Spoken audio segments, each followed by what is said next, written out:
പണ്ടൊക്കെ ഒരുപാട് പേര് പറയുന്നത് കേട്ടിട്ടുള്ള ഒരു കാര്യമാണ് ഏറ്റവും കൂടുതൽ ക്രീവിങ്സ് ഉണ്ടാവുന്നത് പ്രഗ്നൻസി ടൈമിലാണെന്ന്. പക്ഷെ അതിന്റെ ഡെപ്ത് ശരിക്കും എനിക്ക് ഇപ്പോഴാണ് മനസ്സിലാവുന്നത്. എന്നെ സംബന്ധിച്ച് പുറത്തുനിന്ന് എന്തെങ്കിലും ഓർഡർ ചെയ്യുകയാണെങ്കിൽ അത് നമ്മുടെ നാട്ടിലെ ഫുഡായിരിക്കും. അതായത് നമ്മുടെ നാടൻ ഭക്ഷണത്തിനോടാണ് എനിക്ക് ഏറ്റവും കൂടുതൽ ക്രേവിങ്സ് തോന്നിയിട്ടുള്ളത്. അതിൽ ഒന്നാമത് നിൽക്കുന്നത് മസാല ദോശ തന്നെയാണ്. ശരിക്കും പറഞ്ഞാൽ മസാല ദോശ എന്തുകൊണ്ടാണ് ഗർഭിണികൾക്ക് ഇത്രയും ഇഷ്ടം എന്നുള്ളത് എനിക്കിപ്പോൾ മനസ്സിലായി. രണ്ടാമത്തെ എപ്പോഴും കഴിക്കണം എന്ന് ആഗ്രഹം തോന്നിയിട്ടുള്ളത് പൊതിച്ചോറാണ്. അങ്ങനെ കുറേ നാളുകൾക്ക് ശേഷം പൊതിച്ചോറാണ് ഇന്ന് ഓർഡർ ചെയ്തിട്ടുള്ളത്.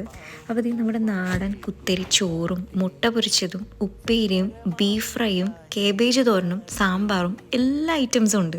പിന്നെ വിട്ടുപോയ 2-3 സംഭവങ്ങൾ, ഒന്ന് ചമ്മന്തി ഉണ്ടായിരുന്നു, പിന്നെ നാരങ്ങച്ചാർ ഉണ്ടായിരുന്നു, പിന്നെ ദേ ഒരു മത്തി വറുത്തതും കൂടി ഉണ്ടായിരുന്നു കേട്ടോ. ഈ ഒരു ടൈമിൽ നമ്മൾ എന്താണോ ആഗ്രഹിക്കുന്നത് അത് കഴിക്കാൻ കിട്ടുമ്പോൾ ഒരു സന്തോഷം ഉണ്ടല്ലോ, അത് എക്സ്പ്ലെയിൻ ചെയ്യാൻ പോലും പറ്റില്ല. അപ്പോൾ നിമിഷ നേരം കൊണ്ട് പൊതിച്ചോറ് ഇവിടെ കാലിയായിട്ടുണ്ട്.